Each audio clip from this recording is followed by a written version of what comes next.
Alright, so my ads have been running for around a month now, and my follow-up system isn't great. At the moment, my follow-up is a bit janky.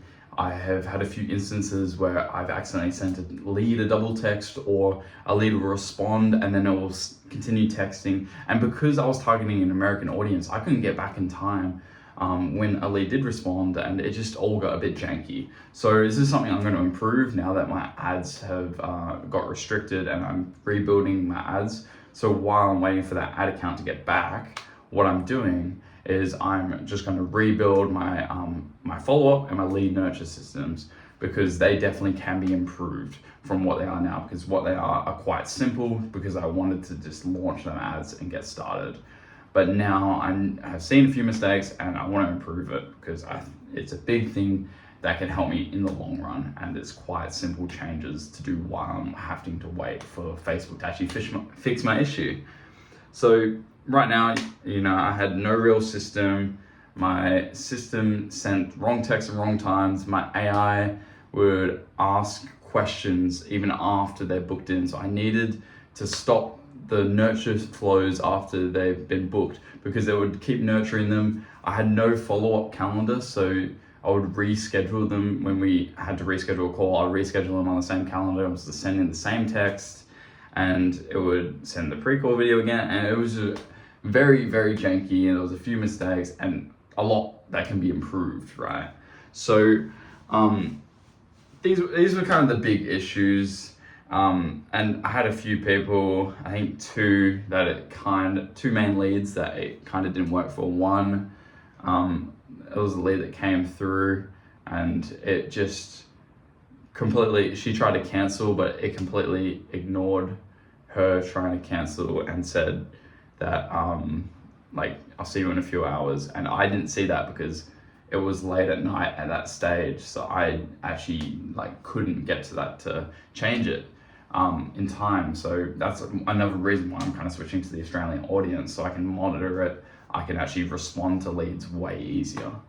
So yeah, what I realized is a big thing, speed to lead. I knew this already. Speed to lead, if you don't know, is how fast you respond to a lead, because a lead decays over time. It's called lead decay.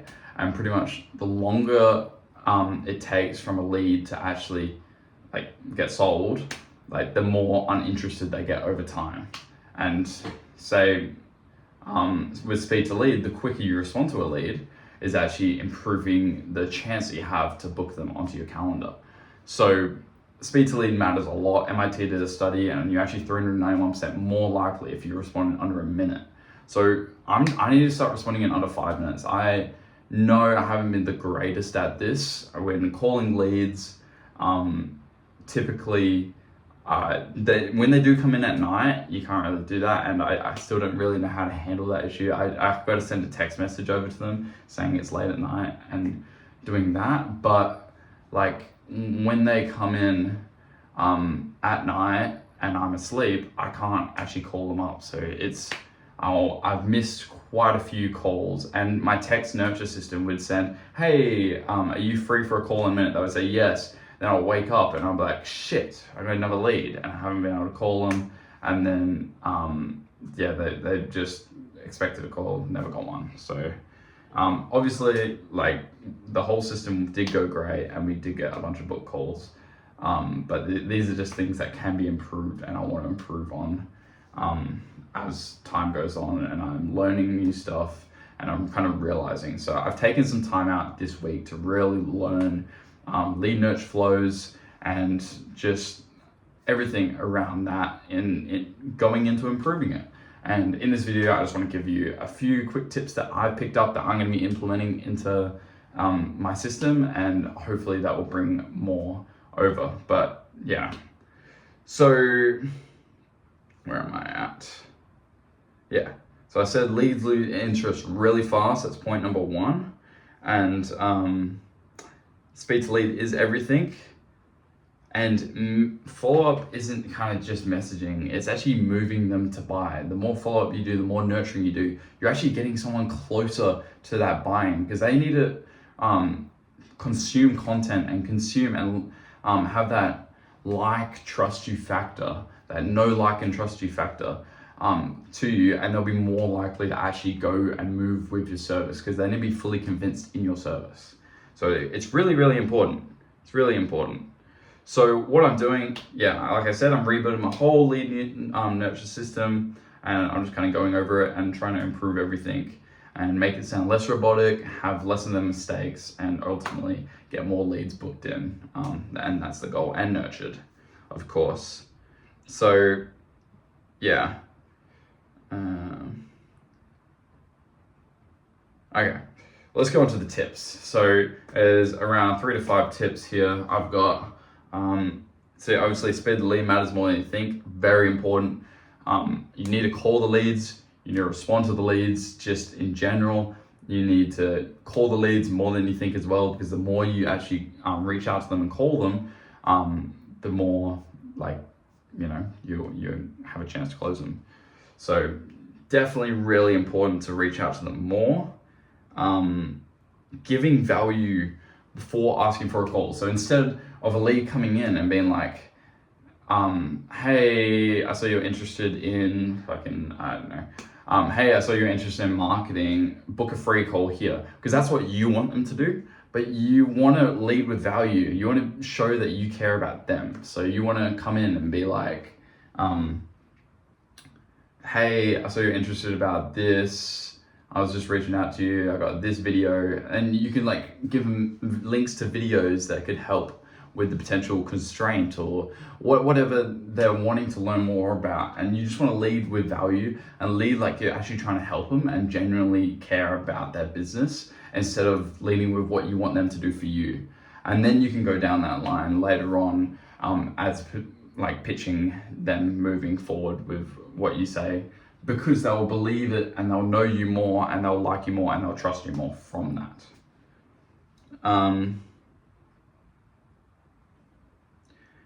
Making messages feel more human and not automated. One big problem is text will come through and it will be like, hey, I've got you booked in for January 17th at 11 a.m. Reply yes to confirm your appointment. That's obviously automated. You can tell, you and I know that that's automated. You want to make it seem like it's actually coming from the person. The one way I'm going to do this, and I have been building out, is I'm having ChatGPT research so on my form that they fill out, I'm having ChatGPT actually research where they're from, and what it's going to do is it's going to actually send it say we got a book call tomorrow. Instead of saying January 12th or whatever the full date and time, it's going to say, see you tomorrow. I got you booked in. See you tomorrow at 2 p.m. Oh, see you tomorrow at 2 p.m. Yeah, something like that. Oh, see you next week at whatever. But see you today at it's just how a normal human would respond, you know? And also having massive paragraphs that you can improve that by actually splitting the paragraphs up and sending it something, waiting a few seconds, and then sending it again, like the person's actually texting and like they're actually a human, you know?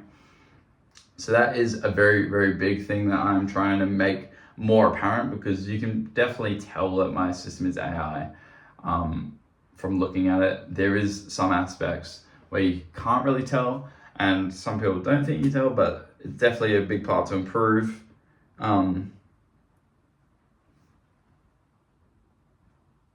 What else we got here?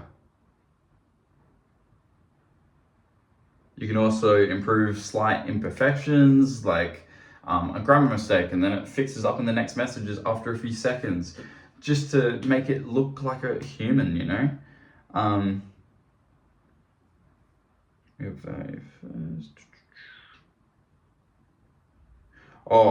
And with the AI stuff, if you're responding with, so I'll get a ChatGPT node in Go High Level, and I'll put in where they're from, and I'll respond being like, hey, your biggest competitor, I'll get ChatGPT and be like, search the biggest competitor in this area, and I'll put in the area that they submitted on the form.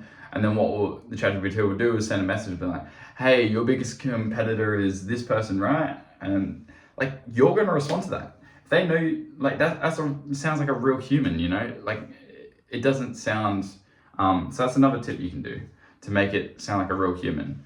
Another thing I'm also doing is on the book calendar, just like a few little tips on the book calendar, just to increase like views on your actual, like views on your pre-call page, and just nurture them a little bit more. You can add, like when they book on, say, Google Calendar, when it goes on their calendar, it'll have the notes. You can add your link to the pre-call and add a little text message. You can add all the lead stats, and it's just another point of contact, you know. They might see that, they might not, it doesn't matter, but it is there just in case they do see it. Another thing I'm also doing is I'm building out a bunch of snippets in Go High Level, and it's pretty much templated responses depending on if an objection comes up, if something comes up. Pretty much just save time, you can put a snippet in and it will be a response to that exact question that they're asking. And it might even include a video or voice memos. You can also do with 11 Labs, like you can clone your voice and you can automate it to just send a quick voice memo, or you can shoot a video and then just attach the video in the message and be like, and just make it very broad and be like, hey man, da da da da da. And it just looks more real and it resonates with them. It gives value first. And that's the ultimate goal in lead nurture. Another thing that I'm doing, so right now I've got it as lead comes in, we make the first point of contact and just nurture them a little bit. Then we're going to send them to a short-term nurture, which is around, I think it's 5 to 7 days. I can't really remember.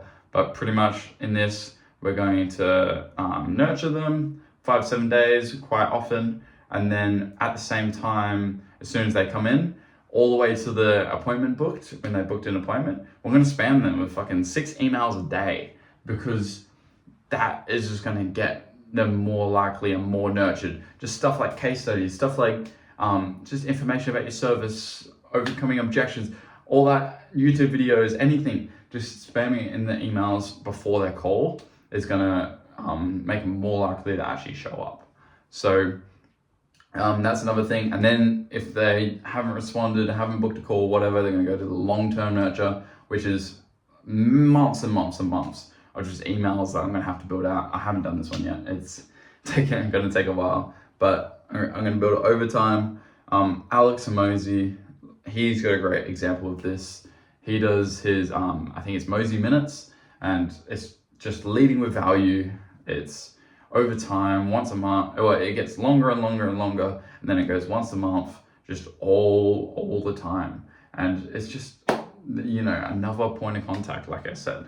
So these are the things that I'm doing to improve this issue within my business and its constraint, while I've got that free time from them ad stopping. And that's what I am making out of the situation that I've got right now. Yeah, that's pretty much it though. We're waiting for these ads to get approved again so we can launch them again, because that is, like, obviously this is not the biggest constraint right now, but it's something that is big and something that I can work on, and it will make me look more professional and just evolve me as a person. So yeah, that's what I'm working on.